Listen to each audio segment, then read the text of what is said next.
Hello,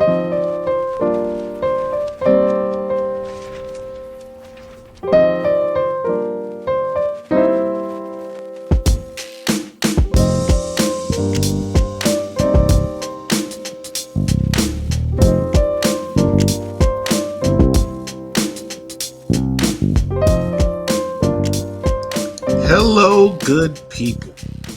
We have a very, very, very, very special guest with us today at the Black Comic Lords, Ms. Angelique Roche. Thank you very much for being here. Hey, Someone Thank you for who I good having refer me. to, huh? Thank you for having me. Oh man, come on. I mean, I've been looking forward to this. I jokingly refer to you as the face and voice of Marvel Comics because it's like you're like literally that. But for those of you who don't know, let me give a quick bio. There's a lot, so I'm gonna try and pare it down because the sisters be working. Angelique Roche is an attorney, journalist, producer, host, moderator, voiceover artist, and co-author of the forthcoming nonfiction book "My Superhero Is Black" from Marvel and Simon and Schuster Gallery Books. She has been a contributor in politics, news, and fandom outlets. In addition to producing interviews, hosting live events and red carpets, and moderating panels, she is currently the host of Marvel Entertainment's Marvel Voices podcast. If you haven't watched it or listened to it, you need to. She is also a contributor to and consulting editor of the Marvel Voices comics anthology series from that started in 2020 until present. And she's a co-host and producer of the Women of Marvel's podcast. In 2021, she voiced the award-winning horror short Diary of a Mad Black Werewolf, created by Mark Chang, which is an adaptation of the graphic novel of the same name by artist Michelin Hess. She has been an on-air contributor and hosted multiple podcasts for Sci-Fi Wire, New York Public Radio's WNYC, Broadway Podcast Network, and Radical Geeks with Blurred Girl. Prior to working as a full-time creative, Angelique created communication infrastructures and crafted narratives for organizations and social justice issue campaigns, including work as a congressional staffer, political campaign manager, and most recently, the vice president for external affairs at the Ms. Foundation for Women. The sister has a BA in print journalism from Southern University and AM College, her Juris Doctor from Southern University Law Center, and an LLM in international and comparative law from George Washington University of Law School. Let me translate. She mad smart. In addition to being incredibly talented, she's got her stuff together. So let's talk about that because you started off as an attorney. I'm an attorney as well, but I look at your story and I look at what you've done in your life, and I'm like, when I grow up, these are my goals. I would like to be a recovering attorney who has transitioned into this realm. Let's talk about your journey from law, politics, and social activism to Yes. social influencer, hosting, podcasting, and branding. Oh, wow. So the funny thing is, I would say I actually started off more as a poet and a reviewer and arts entertainment person and acting. Uh-huh. So when I was a kid, everybody's, people get teased. That happens. Kids are mean. And I found the library. My father's a librarian. My mother is a social butterfly.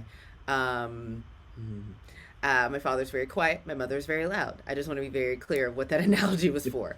And so I found theater and music. In fact, I lettered in theater Okay. and choir, and was the president of the library club.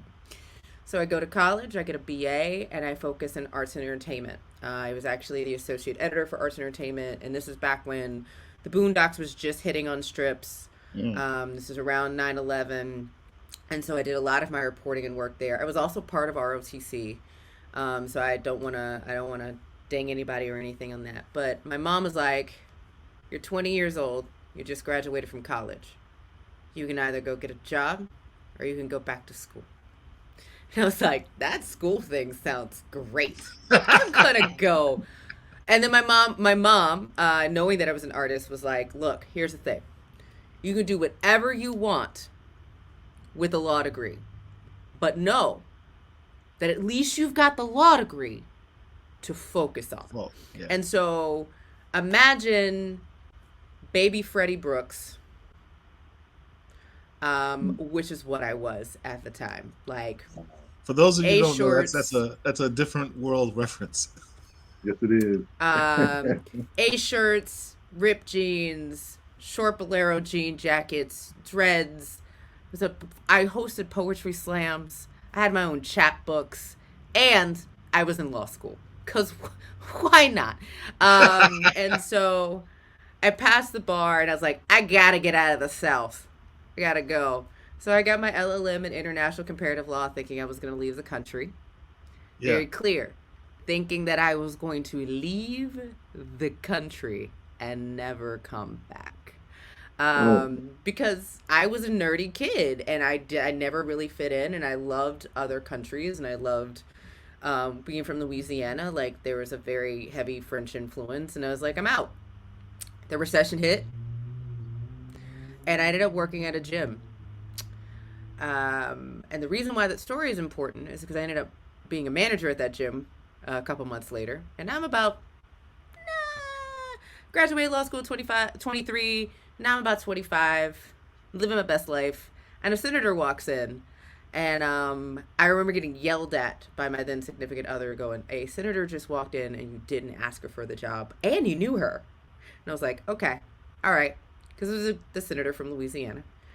And so eventually I was like, "Hey, look, I couldn't find, this recession happened. The things I wanted to do were far behind." And she's like, "Come to the office." The next thing I know, because I had the degrees and I had a background, I am working for a United States senator doing justice, immigration, insurance, banking Yeah. during the car bailouts. In well, the we just talked about transition this. year between George Bush and Barack Obama. So literally the worst economic downturn since the Great Depression. Yes. Wow. So this did not make the best impression on me as a job I wanted to do for the rest of my life. Too funny.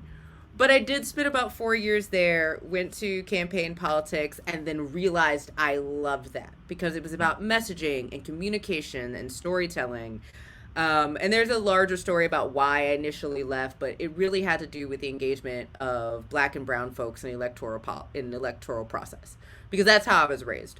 Right. Both my parents were very active. My mother always were doing roles. Like, we had gone to, because of my mother's job, both inaugurations. My mother would pull me out of school for gubernatorial inaugurations. She was like, "Bump your perfect attendance. You need to see this." Yeah. And so it was just very important of my mother about experience and life and doing these things. And so when in campaign politics, one of my mentors while I was on the campaign school at Yale board was like, "Come work for me in New York." And part of my brain went, "New York. I have been waiting to get to New York my entire life." The little actor in me was like, "What can we do?" And then the adult in me was like, "I'll take this communications director position and turn it into something and pay my bills." And so I did both. I got very lucky. That turned into the vice president position at the Ms. Foundation, created my own little department there. And there was a point where the artist won. Yeah. And I got very lucky that the work I had done laid a foundation for that. I actually went to go entertain the troops in the Middle East. Our first, because I did external affairs, I got to do videos Uh-huh. and I got to do executive stuff and bring folks in. And one of my friends I had known from back in my poetry days, which is why it was important to say it, was the star of our first short movie. And she calls me one day and she goes, "Hey man, what do you do for the Ms. Foundation?" And I tell her, and she goes, you want to go entertain the troops in the Middle East for like 3 weeks? And I was like, yeah. And so you I went to did. the Middle East? So I went to the Middle East to entertain. So this is the reason why I tell this story is this was the point. Like I had already been ready to go. I'd already been taking improv classes. Like I had already been like writing stuff. And I was actually already a part-time host on Sirius XM. Like just starting up. Like I just got asked to do it like right before I left. And I looked at my boss and said, hey man, can I go to the Middle East for 3 weeks? And she was like, she already knew I'd already promised her 3 years. Like it only promised 3 years, and I think when I announced I was leaving for 30 days, everybody knew I was coming back and quitting. Like everybody was like, "You got her for like 3 more months before she quits." And that trip was actually really important for me, is because I got back to photojournalism, which was where I had started in high school. Right. I got to manage the story of 5 Black women in the Middle East entertaining troops. 80% of us were HBCU grads. And, we went to Bahrain, Abu Dhabi, Jordan, Kuwait, Cairo, and then I stopped in Tunisia, and then my sister was living in Paris at the time, so stopped. Wow. And when I came back, I was like, well, I actually got the call for Marvel while I was there. That was my next question is, how did you get involved with Marvel? So I had already been doing improv, and the improv scene is very integrated with people, just like jazz is, because I'm a big jazz head. So you know how you can go to like, I don't know, for those who are in New York, you'll get this, but like it's any jazz place. But like I'll go to Smalls on like a Friday or Saturday, and about 1 a.m. in the morning, everybody gets off their shifts. Saturday Night Live, all the different places, they're off their shift and they're doing a jam session till 4 a.m. in the morning. Mm-hmm. And that's kind of the improv fringe acting scene in New York, is like you could be on Broadway, you could be taking a break, you could be a host somewhere, but then you kind of still go back to improv to keep your chops sharp. Mm-hmm. So like I even met like one of my good friends who helped start Astronomy Club. I met her in the improv scene, and so met a really amazing person there. That ended up getting my information somewhere. I didn't know any of this was happening, and I get this email from Marvel while I'm leaving Bahrain going to Abu Dhabi.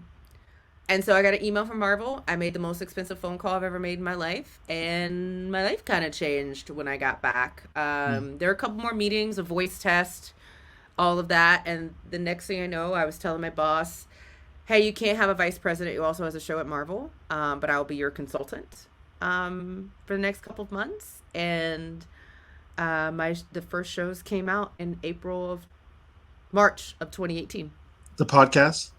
Yep, the first Marvel's Voices podcast was Jeremy Harris. We were recording before then, clearly. I signed my contract during Black History Month. But like there's something else like really big happened in February 2018 that just, I don't know if does anybody remember, like February 2018 just seemed like a big month Panther. For Black people. Kinda forever. Hold on, let me go get my dashiki that I wore to the premiere. But please keep me take this from me. I'm talking. So whose idea was it for Marvel? Did Marvel approach you about doing the Marvel voices, or did you make that proposal to them? So it's really a cool story, and I love it because it stems from a show I'm now on. So Women of Marvel had started doing a once a month segment called Voices of Marvel that was focused on specifically people of color. And the idea was to take Voices of Marvel and make it into a larger show. And we were really only supposed to do it once a month or once every 2 weeks. And so a couple of names got pulled in that I won't say, and all of us did our little voice test. And what happened is when I got called in, it was for another show. There was this amazing after show for Wolverine the Long Night. And there had been another attorney on it, I believe, and it was great. And they were getting ready for a show that I actually became consulting producer on, which was Wolverine Lost Trail. Yeah. And they were going to have an after show. But when they talked to me, one of the producers, who ended up being the development person on the show, was like, hey, there's this other opportunity. Let's talk about Voices of Marvel. And I was like, all right. Oh, y'all getting way too much of my workout gear. We'll fix that in a second. It's a pandemic. It's a panini. I'd still work out in my house. But No yeah, judgment. so that was actually, and then we developed the show from there together, right? Right. Logo, everything. And it was really great because no one had done it before at that point in time. Right. So Yeah. the women of Marvel was actually first, and that got morphed into Marvel Voices. Yeah, the Women Yeah. of Marvel have had over 260. It's around 265. Has at least 265 episodes. Now, how did that transition into becoming the comic book? So the show went through, and of course, as brainchilds, that the House of Ideas have more brainchilds. We'd been talking back and forth because there'd been all of these amazing books like Powers of the Girl by Lorraine Sink, and like other phenomenal books about women, but there really hadn't been a book about people of color. Right. And so I was talking to editor Chris Robinson about it, and then a couple months later, I get this call. It was like, "Hey, Chris wants to talk about the book," and I was like, "What book?" And so Chris's idea had been, let's do a Black Voices anthology book for Black History Month. And Chris and I were really on the same page to integrate essays in it to make it a little different because he had gotten Don McGregor to write an essay. And so that's actually how me and John Jennings first met, is that I am very good at hunting people down. It is the research skills that I learned in law school. And I will find a fact.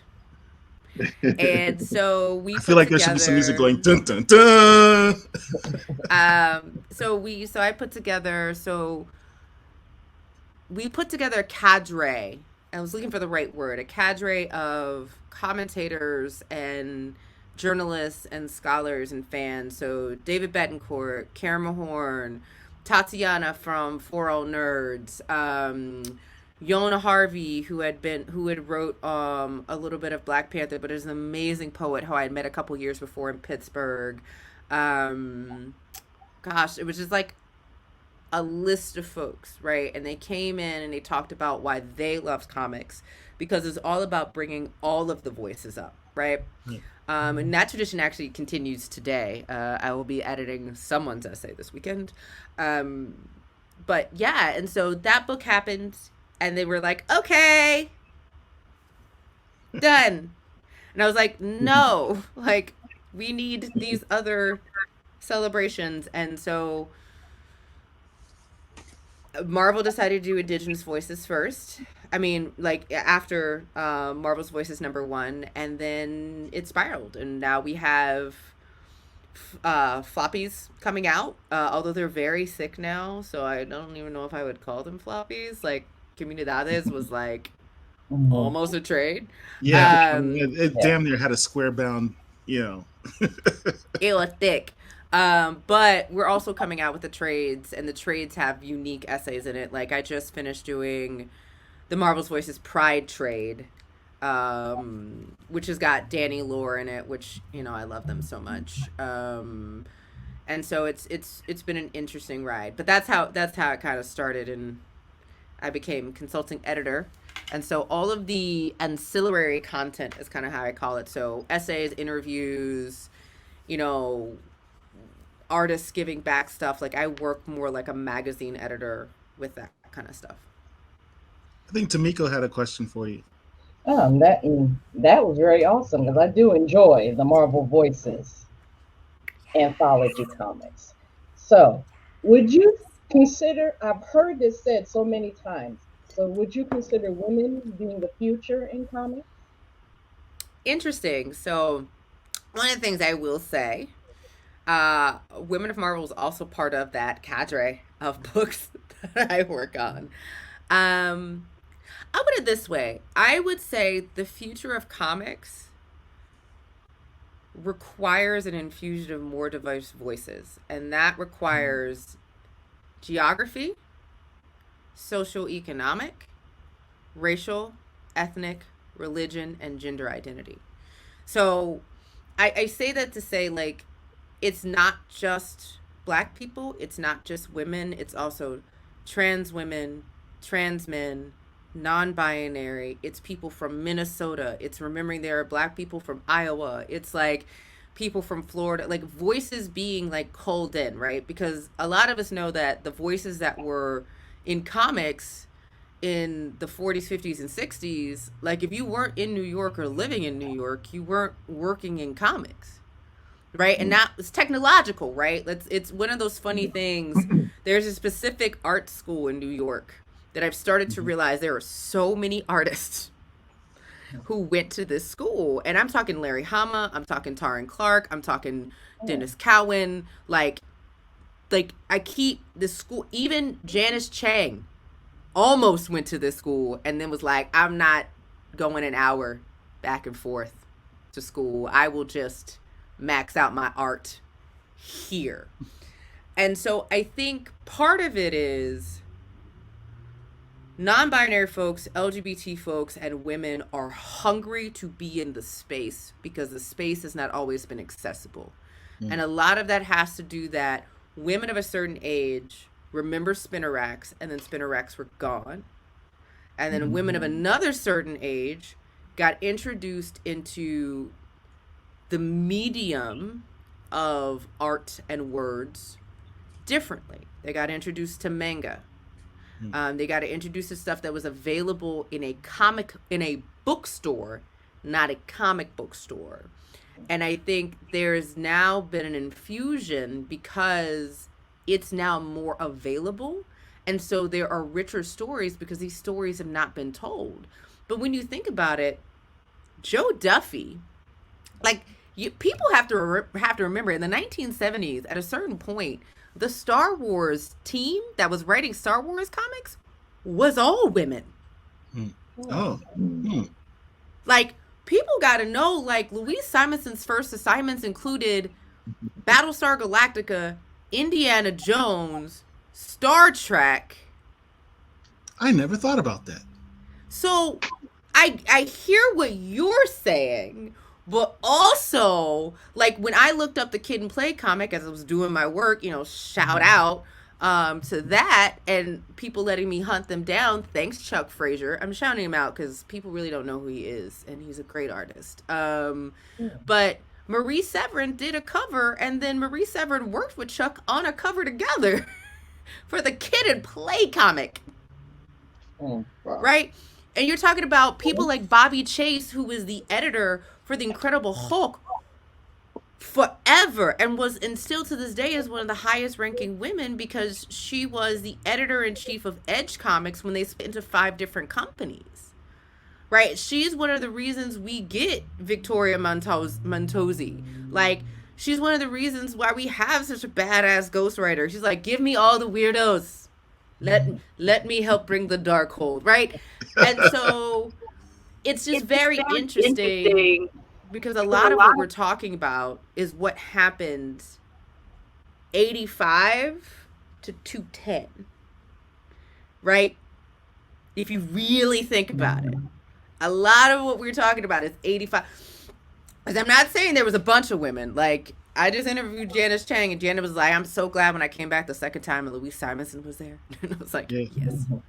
But people forget that Glynis Wein was a colorist on Black Panther when it was Jungle Action with Billy Graham. And she's great. She's brilliant. So there were women colorists, right? Unfortunately, I think women colorists kind of became like nurses. Like, once they realized it was a really cool thing to do, like, more men got into it.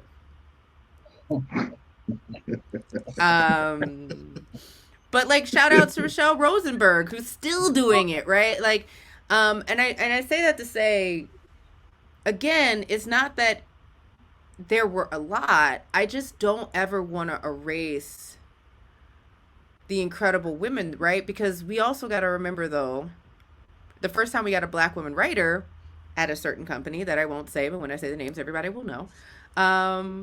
It all happened in the same year. It was Nyla Magruder, Yona Harvey, and Roxane Gay within the matter of 3 months. Yeah. Which is why everybody is confused on what book came first. I will shed light on that. Nyla Magruder came before Roxane Gay and Yona Harvey. It was just a web comic and a digital, and it starred 2 anthropomorphic characters, Tippy Toe and Rocket. Huh. Okay. Nyla loves anthropomorphic characters. It is a joy of hers. Will that particular anthropomorphic character eventually make it into the MCU? I wonder. Will Tippy Toe make it into the MCU? I don't know. Tippy Toe deserves to be in the MCU. Tippy Toe deserves everything. Including a cape. I don't know. I feel like the bow is just such a mwah. So, in the light of all this history, how can we curate a more welcoming space for women, especially Black women, in this fandom? Y'all are doing it right now. I want to be very clear. It's really interesting because I was a nerd growing up. I was a music nerd, and I love video games. In fact, Horizon Forbidden West is calling my name with a passion right now, and I just want to go back and finish this massive game. Such a nerd. But I remember when I first started working for Marvel, and I had friends from college who hit me up and were like, well, I didn't know you were a nerd. I was like, dude, I had Star Trek posters on my wall. I had Star Wars posters. Now, granted, it was from episode 2. Don't judge me. But it's what I had. And, I was like, how did you not know I was a nerd? Like, I beat Soul Calibur in a night. I was so confused about how, yeah, man, I did not sleep that night. It was a bunch of, look, it was on this Dreamcast though. It was a different situation. I didn't play it on difficult. I don't do that to myself the first go round until now I go back on Game Plus.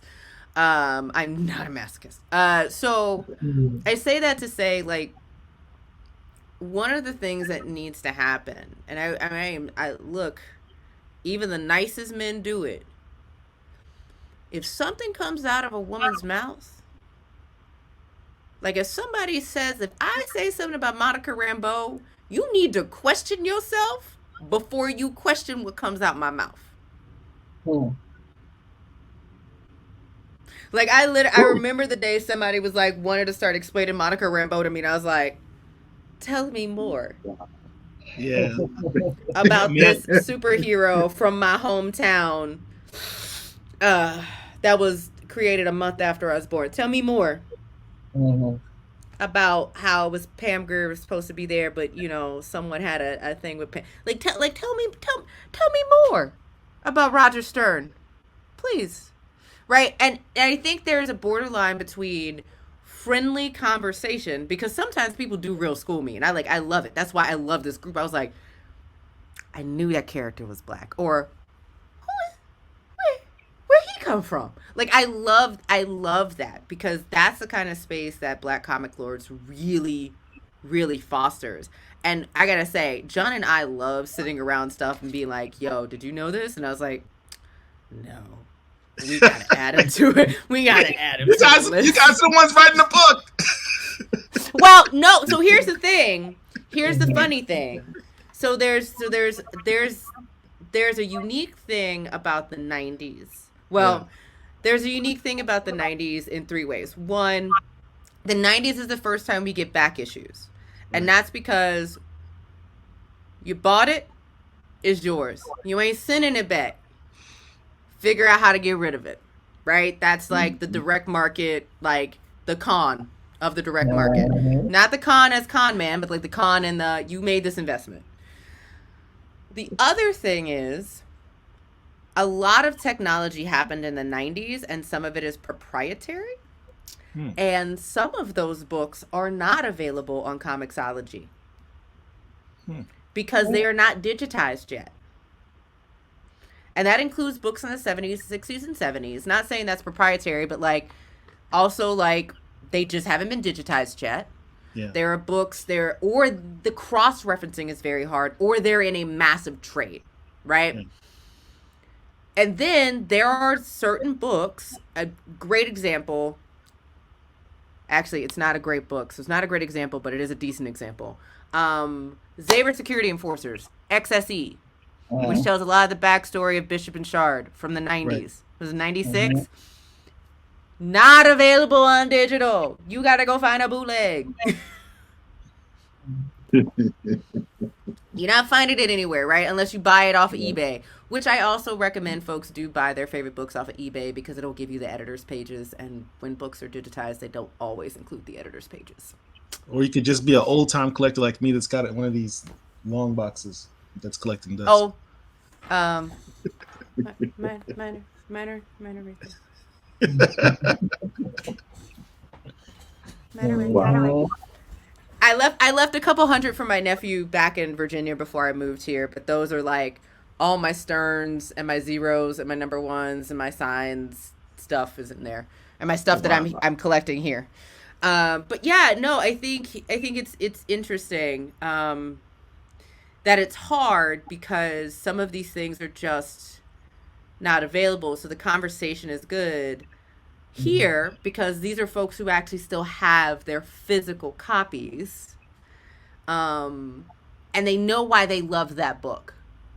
They know that they saw themselves in that book. They know they saw this badass character and like, where did he go? Like, that's what's really helpful for us because we're like, oh, in 1977 there was this random black man in this book. Cool. Or there's a person who's like, he's green. I think that's a coloring issue. That's a coloring issue, right? Because all the black people were gray back in the day. So we have a conversation about technology in the book. Somehow the rocks could be brown, but when it came to the skin, I don't want to talk about it. Oh no, I won't go down that rabbit hole. Don't go down the printing technology rabbit hole. I'm gonna take you back to the Marvel voices again. Okay, let's do it. Save me from myself and my rambling. Yeah, let me spare you a Tom Holland moment. Also, Tom Holland. So little tiny person. He's 5'3", legitimately. He is actually a good 5'6". Give that man his inches. Is he though? I can confirm that Tom is at least 5'6", 5'7". 5'5" and a quarter. I can confirm because I have stood next to him. He is at least 5'6", 5'7". He's shorter than. Yeah. Okay. So he wears lifts. So Wait, oh, sweetie, wow. When you turn this off, I'll tell you everybody who does. Continue. So I was curious about the creatives because you mentioned before about the diverse backgrounds of many of the creatives you had on Marvel Voices book, like Stephanie Williams. You know, I love Stephanie. Shout out Stephanie Williams. Hardcore writer, and you mentioned Danny, and you know the genre that they come from with horror and stuff, and you got these writers and creatives that are just from outside the box, not the traditional. I started as a comic writer. I've been a comic writer. Was that intentional, or is that just something that sort of happened? So we had both, right? So you've got Cal Baker, Brian Stelfreeze, Sanford Green, David Walker, Evan Narcisse, and this is just the legacy book, because then you've got Greg Pak, Jean Lewin Ying, Christina Strain, Mariko Tamaki, and then on the other side you've got like Alex Segura. Will Portico is in Marvel's Voices Identity. You've got Steve Orlando. You've got you could, and I could keep like Vita Ayala. You can like keep going. But what it is like Marvel's Voices is an opportunity And it is in continuity. So I want to be clear to anyone who is saying, oh, they could do that because it's not in continuity. That was actually one of my legitimate questions. Marvel's Voices is in the Marvel continuity. If it happens in Marvel's Voices, which also is very important because that means we can't do anything, that's not happening. But I say that to say Marvel's Voices is a fun, because like Jay Holtham, like just across the board, it's a fun mix of new artists, established artists, new writers, established writers. Right. Right. It is a celebration and a mixture of all of those things, right? Because we get Olivier Coipel, right? We get Taryn Clark. You know, we get all of these incredible folks, you know, Bernard Chang, right? Marcus Toe, who will forever be in my heart because of him rendering Glob Herman perfectly. I love Glob Herman. It's another conversation. But I say all that to say, and that's just the beginning of the list, right? And we have this huge list of folks where sometimes Marvel's Voices is their very first Marvel comic. So Stephanie Williams, very first Marvel comic. Jay Holtham, it was his first comic to be released. Toche Onyebuchi, first comic, right? And so you can kind of go through and see where it's giving opportunities to very talented people, right? David Betancourt, first comic, right? It was John, although John only did an essay, it was John's first work for Marvel. And it's this interesting place where we get to introduce people into the world, and it gives an opportunity to either give folks a fun thing to do, right? Because Danny's working on a piece right now for Pride. Or it gives people a jumping point. And that's artists, writers, essayists, all around. What I love about Marvel Voices is the fact that you're bringing all of these creatives together, new and old, and you're getting that synergy. And what people, I'm glad you answered the continuity question, because you have these moments where you introduce new characters. It's like on the low, I'm introducing new character. Oh, by the way, let's do some. Huh? Children of the Atom was backdoor introduced in a Marvel's Voices comic. Right. And it's like, low key, by the way, world building, there's this festival that happens in Wakanda we didn't know about. By the way, low key, that was Natasha Bustos' first story she has drawn and written ever. Wow. Well, at least for Marvel. At least for Marvel. I'm not going to assume that Natasha hadn't done some dope shit over in Europe, but for Marvel, it was her first time writing and drawing. Luciano Vecchio, same thing. It was his first time writing and drawing when he did that splash page for Marvel's Voices that included the spectrum of our ancestors, including Marcia from Stonewall. Jeez.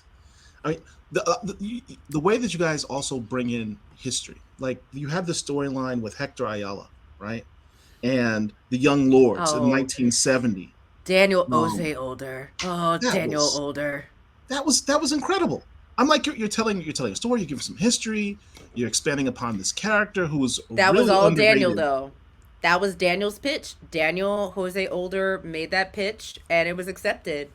But that was all his idea. My favorite one was where Miles meets T'Challa, or T'Challa comes over Miles's crib, and he's talking about his identity. Because this comes up as a subject all the time in our space about. Are you talking about the John Ridley one? Is Ridley the one who wrote it? It's where ultimately T'Challa gives him a suit to celebrate Puerto Rican Day parade. Oh, you're talking about David Betancourt's story that came out in Comunidades. Yes, because David Betancourt is Afro Latinx and he's Puerto Rican, and so that was a big deal. Carlito Martinez did the hard on that. I loved that storyline. Having T'Challa say, "Yeah, I can understand, your issues with regard to self identity and heritage." I'm from a family of immigrants. Yeah. My family's from Jamaica, so that duality of being both Black and American, but also having this other culture that you all equally love and represent, that spoke to me, and I felt that. And I just thought that was a tremendously well written, well done storyline, and That was hats off to David's first. That was David's first comic book story ever. So David Betancourt actually does comics and culture for the Washington Post. That's his day job. He's a huge comic book fan. You can find him on Twitter at DC Fanboy, and that doesn't mean Detective Comics. It means DC is in the District of Columbia. He likes for people to correct that. But that was David's first story. David had come in and written 2 essays for Marvel's Voices.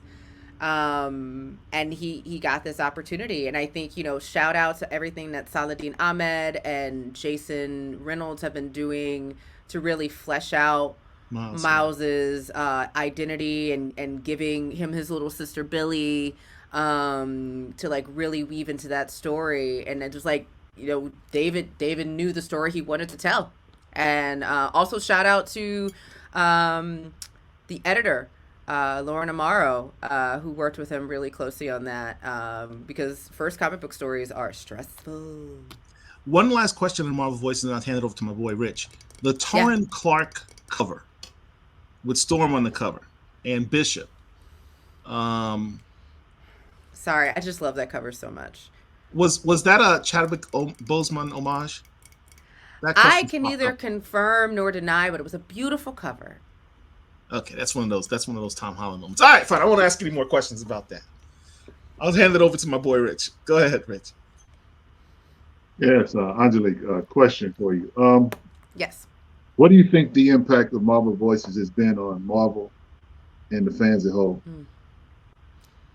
So I'll put it this way. I'm a true believer. See what I did there? So I did not mean to do that. So I'm a true believer that when we paint the full picture of our inclusive world and we amplify those voices, our stories are richer, period.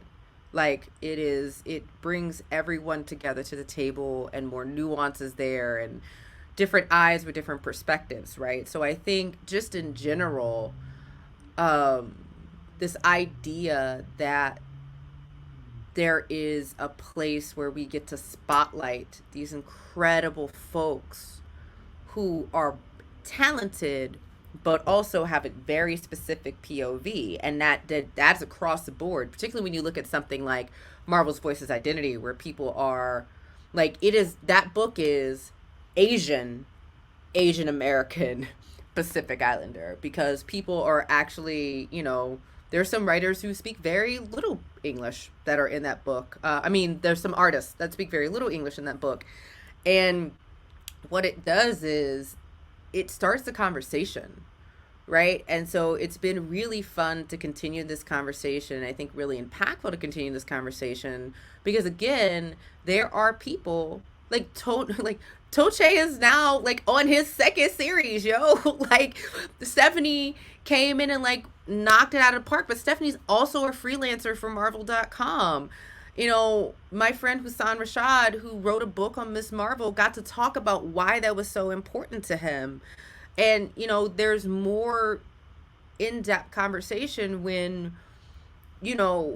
people come in and they have these larger conversations about, like, Darcy Little Badger talking about why Danny Moonstar is so important to her in her essay, or Rebecca Rowanhorse coming in, like, Rebecca Rowanhorse did her great little Echo story and then got a great little Echo series and then got to announce, hey, by the way, I'm working on the Echo TV show. Right? Like, it's so, I can't really say in numbers, or I can't really say like quantitatively, Right. what it is, although I think I kind of just did. But like qualitatively, like there is a deeper, more profound story of people feeling like there's a space, right? Like Terry Bloss coming in and writing Reptile and then getting to talk more about Ava, and now Ava is a part of Strange Academy by Scotty Young, which, man, when I tell you, Shayla Moonpetal, one of my favorite new characters. She's a black fairy from Brooklyn. That is such a dope series. I mean, I don't understand how people aren't. That's a dope series. It's gonna become iconic. Yeah. Like that. That's a series that should get a TV show. In my personal opinion, I'm not absolutely. Right. But I say all that to say, like, there are deeper conversations happening and names that are being spotlighted, but also stories that are being told. Right. So I was in a conversation with Janice Chang the other day. I'm preparing an interview for a book currently, and Janice started in comics because of Larry Hama, who I've interviewed. Mm-hmm. Larry Hama, who wrote under Bobby Chase, who I've interviewed, who fangirl over Bobby Chase. Like, one of the first, like, the social justice stuff that's weaved into her work is, it's just as an editor, right? Because she has an opportunity to say, yes, the storyline makes sense. And then her assistant editor was Chris Cooper. And I sat there and I went, oh, snap. I have interviewed them all. We have their life on tape. People will know who they are. That's wild. Yeah. So, and they're all amazing. So you can't unring a bell. And so clearly Marvel Voices as a podcast of comics isn't going anywhere. So where do you see the future of this medium going? You're being very sweet, because last time I checked, Stan Lee would cancel a thing if it wasn't working. No, I'm joking. All jokes. We have some plans. Okay. That's all I can say. I think Richard has a special request for you. What is your special request, Rich? Let me get to it. As I drink from my unicorn cup. I've been dancing around this whole interview. This is the question I really want to ask. Okay. Yes. Now you put together some great books, and thank you. Covers of fire. Okay. There's a guy on the cover of a couple of those books, Night Thrasher. Why doesn't he have a story in the book? You mean Black Batman? No, that would be Prowler. No. I'm sorry. That would be Nighthawk. That would be Nighthawk. Okay, no, I respect that thought. But when I say Black Batman, I mean, so you lost your parents and you got a lot of money and then you trained a whole lot and then you got a whole bunch of super people to come together and form a team, but you ain't got no superpowers. You just got a skateboard and a suit. Look. Okay. Look. Okay. Look, here's the thing. He can't fly. Right now. I'm sorry, but think about it. 90s vigilante. Skateboard comics were the highest selling comics in the world. So we gave him a skateboard and then we gave him a whole superpower team, and he is constantly having tantrums when he doesn't get what he wants. He's older now. They can move. By the way, I also like Night Thrasher. I need it very clear. I like when characters are complicated, so I am giving him the business, but also his skateboard needs to be transitioned into a hoverboard, like in Back to the Future. But also I stand him in silhouette, so yeah. Thank you. I mean, again, I just stand silhouette. Well, here's the thing. Night Thrasher's been around a while. He was written. There's been a couple of volumes of it. Kevin Greavy wrote the last volume that he was in before his New Warriors goes. And I do appreciate you guys for putting Blue Marvel in the first book. You need more. We need more Blue Marvel. Let me tell you how I feel about Dr. Bashir. Okay. Look, some comic book characters are the exact epitome of nerd and badass and need to be elevated. Dr. Bashir is, Yeah, he's there. He's right there. He is. Let me switch. I'm just distracting you right now. I'm just distracting you right now. But you grew up in Baton Rouge. I And so I'm did. curious, so I'm curious, how did you come into this nerdum growing up in southern Louisiana? Tell us about Oh man. So it is interesting. So I'm about to age myself. So back in the day when people had rabbit ears and TVs where you turn the channels, it. Uh-huh. my parents gave me this little black and white TV, and I got like 4 channels. Okay. Okay, I got 6 channels, but 2 of them were 2 different PBSs, and 2 of them were 2 different Foxes. And so I would sneak to my room. I was a voracious reader back then. God knows where that talent went. I was a voracious reader. Like I was already reading Jurassic Park and Sphere and like all of these stories. Love them. I love horror anthologies. So my parents did not know I was watching this stuff. So like Twilight Zone, Creepshow the movie, Tales from the Dark Side, like all of that stuff was my jams. And we would come home from the football games because my mother was director of the Dancing Dolls at Southern. They would go get undressed and I would turn on Tales from the Dark Side. Because Tales from the Dark Side came on, wait, it was another one that came, like they came on back to back at like 10 o'clock at night. It was Tales from the Dark Side and one other one. I can't remember the name right now. And just because it's not available on streaming, you have to watch it on YouTube. But I say all that to say, like, I grew up a lot with that and Star Trek and Red Dwarf and Doctor Who. And so, like, very much a nerd, but also a part latchkey kid. So, like, 80s sci-fi. Like, it was just an 80s sci-fi documentary because Howard the Duck, real genius. Like, you weird science. I mean, real genius, weird science. Like all of these things, watched them, loved them. Flash Gordon, you name it. So very much into the movies and very much into sci-fi books, or even like speculative fiction, like Congo, which was terribly adapted, by the way. So I was kind of in that nerd, but I tell people that I collected music like people collect comics because my father could understand bringing me to the music store. My father really didn't understand comic book stores. So my dad was born in 1947. Mhm. And my dad is also the person that gave me my first comic book. So comic books I got introduced to in a weird way. It was December 1992. A great superhero had died and the trade paperback had come out. And my father in Toys R Us, where it was being sold, picked up The Death of Superman, the trade. And he goes, I couldn't afford this when I was a kid. And I saw it and it looked important. And so I got it for you. I still have that comic. The cover is a little trash. The rest of it, mint condition. I was a kid. I didn't know any better. Right. I tried to preserve it in the wrong way because, again, I didn't have comic book people around me. And so nobody was telling me just bag and board it. And then my brother-in-law now, but was my sister's boyfriend then. My sister was in college. They're much older than me.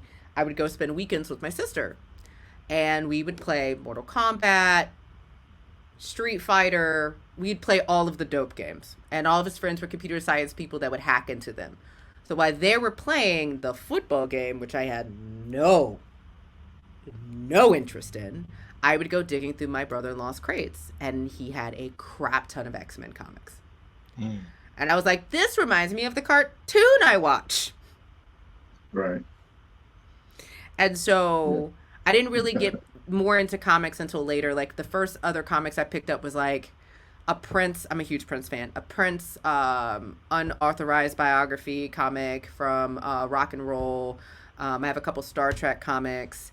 But I still watch the movies. And so what happened to me is I started realizing some of the movies that I loved were attached to comic books, i.e. Blade, i.e. Men in Black, i.e. Priest. And then you start kind of digging back and realizing the origin of the things you love were in graphic novels. And so it took me a minute before I really became a comic book head per se. But I was always a nerd, like always. So Yeah. So you said you talked about let's kind of go with that music thing you were talking about. So you did mention Prince, I mean one of your favorites. So what was your jam back in the day? I mean that you really just dug.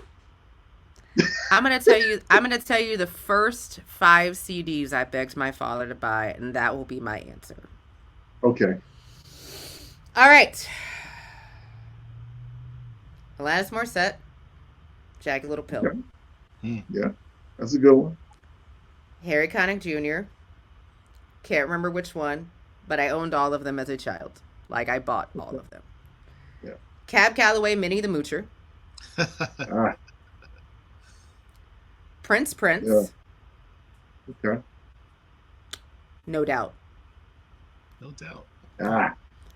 So I was very much a jazz head. So I collected a lot of Billie Holiday. I collected a lot of Ella, Cab Calloway. Now as I've gotten older, I'm also into Blanche Calloway, John Coltrane. I now collect vinyl, but owned all of the Prince albums up until there was no reason to buy CDs anymore.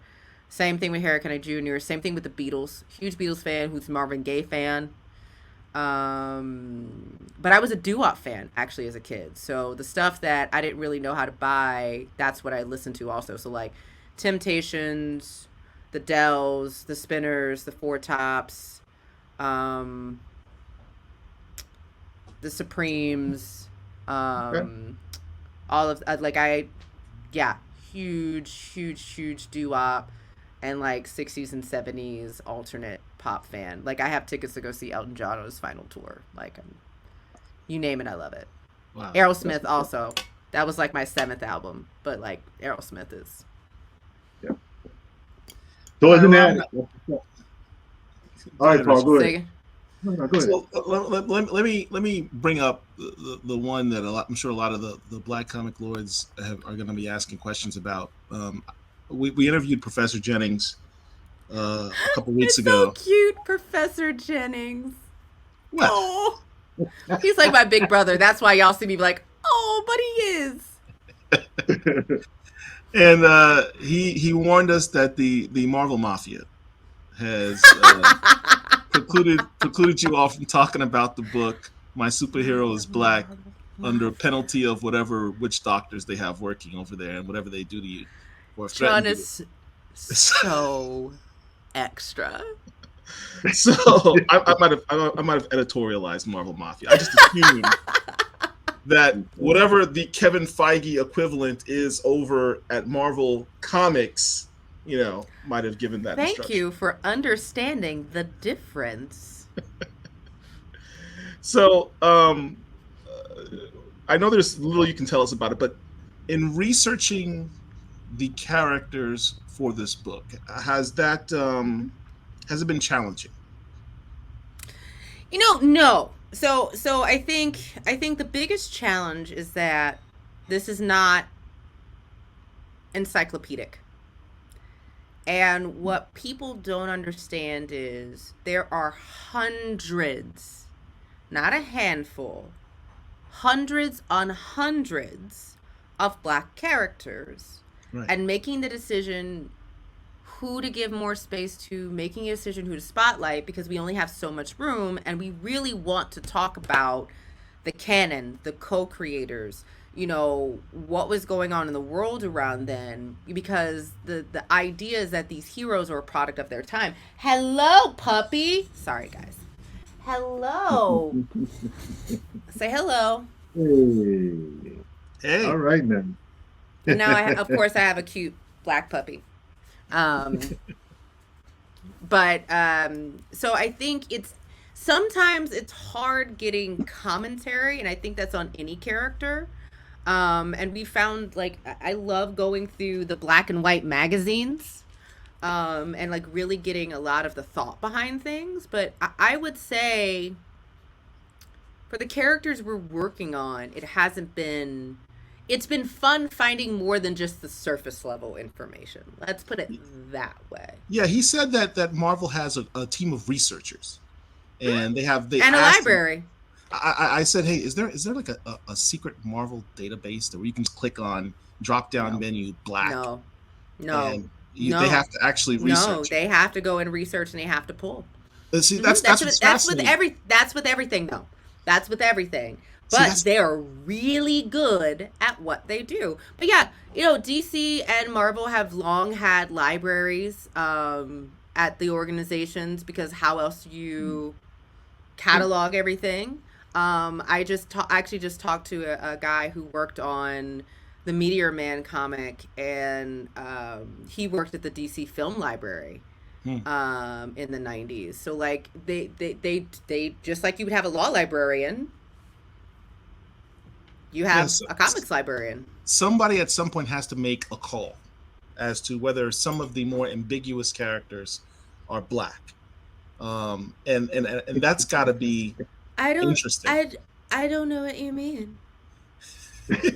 I guess I'll see when I look up certain entries in the book. I don't know what you mean, but I will say that I will neither confirm nor deny this might be the most comprehensive listing of all of that you're going to get in this book. Well, let me ask this question then. Will this book be considered, for lack of a better term, canon? It's a Marvel book. It's definitive. It's a Marvel book. Oh my word! The possibility. Okay, the possibilities. It's a Marvel book. Well, in your research, which characters were you surprised, if you can name any? Which characters were you surprised to have seen Marvel label as black? None of the ones that because okay, look who you're talking to, dude. No offense, but just for obvious reasons, I am Mexican, German, Haitian, Native American, French, and a couple other things. But that is the main ones. Yeah, I'm never really surprised. Because, it also includes, a lot of times, because Miles Morales is Afro-Latinx. Yeah. So is Cecilia Reyes. So is Sunspot. I mean, he's Afro-Brazilian. Yeah, Sunspot is a major point on this page all the time. Well, and Sunspot doesn't need to be a major page. In the very first pages of Sunspot's story, he is getting beat up because he's black. We point that out all the time, but unfortunately, a lot of people who are newer readers, or maybe have been more casual fans who just got exposed to Sunspot via the movies, in which he is not what he appears to be in the initial comics, they're unaware of that fact, and we have to educate them on it. I understand that. Some of them, unfortunately, are willing to die on that hill, though. But I will tell you right now, I will give you this ding, and you can be very clear. Canonically, Sunspot is black. We will be making a clip of what you just said and playing that on repeat on the page. Just so you know. I mean, it's public information, but canonically, Sunspot is black. We're gonna title this interview "Sunspot is Black," an interview with Angelique Roche. That is not the official. The reason why we're talking about this is because there are people, legitimate. We've had to boot people. We've had to silence people because these things that, when it comes to certain characters, they just believe it's one way, and we're like, okay, look at you just said canonically, right? Canonically, so sorry, he's black. Like, if you look at the New Mutants, if you look at Marvel graphic novel number 4, which came out before God Loves, Man Kills, and after Captain Marvel, where Captain Marvel dies of cancer, but in the New Mutants graphic novel, in the year of graphic novels of our Lord 1982, it states that Sunspot is black. Sorry, I'm a goofball. I'm a goofball.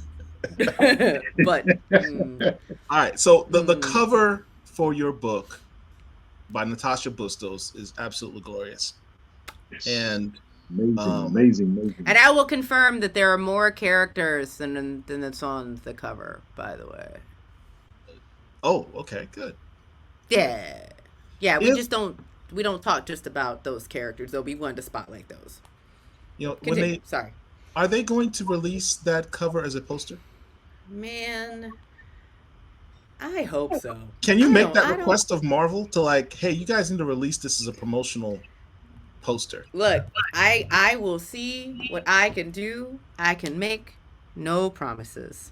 Okay, if you get an extra one, you know, you need an address, I'll let you know. Anyway, so yes, I will tell Natasha that you said that. She wants to send me some original copy. That's fine. I'll post it from Spain. Stephanie Williams. Hey, she is amazing. She did this. What was it called? Tomiko, Living Heroes. Yes. Living Heroes. That needs to be a thing. I have it. It's on my bookshelf. Okay, I have a request. Every time we do these interviews, I make requests. So I'm making a request.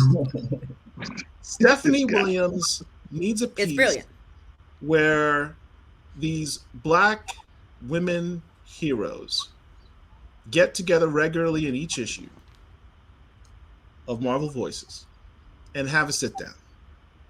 It can be a girls' night out, happy hour. Look, we had a dope girls' night out that was real. And please, I'm gonna murder your name, Mahole. I'm so sorry. Mahole Mashango did an amazing example of that in Marvel's Voices with Riri, Kamala Khan, and Ironheart. Yeah, that was really good. That was a really good story. Yes. Yeah. Yes. It was and Shuri. It was Shuri, Riri, yes. And they established in that story, Shuri said, yeah, I bought this apartment and we can use it anytime we want for this. So that needs to be a continuous thing. Expand it and have like this rotating list of. I just want to see a story where Black superheroines get together and just chat and share tea. There have been examples of that in the past. I appreciate stories like that. Noted. All right, just throwing it out there. Noted. We have greatly appreciated your time, Angelique. It's Angelique. What? Thank you, Angelique. Angelique, I apologize. I've been butchering your name this entire. Now we'll have to try to edit all that out. At least you didn't call me Angenique. Oh no. That happens more often than you would think. It does. It happened last night. It's fine. Well, see, you know what though? Here's the reason why I said that, and I corrected Paul, because one of the things that you're a sister, and your name is not a quote unquote typical name, so people will call you certain things. And yet that's not your name. You know what I'm saying? So, and that's typical of Black women, how they treat Black men on a whole scale. Us, white people, other people, it is what it is. And so, you know, it's one of those things where I can't say that I cherish you, that I honor you, if I'm not even as willing as something as simple as pronounce your name the right way. So thank you. And I accept both, as long as it's not murdered. I've heard it murdered. At least it was the American pronunciation and not a completely different name. Right. It was a gun. It was just a gunshot wound, not a murder. Ding ding. It's just a flesh wound. Tell the fans where they can get more information about you, what you're doing, anything else you have upcoming. I have so many things I can't talk about.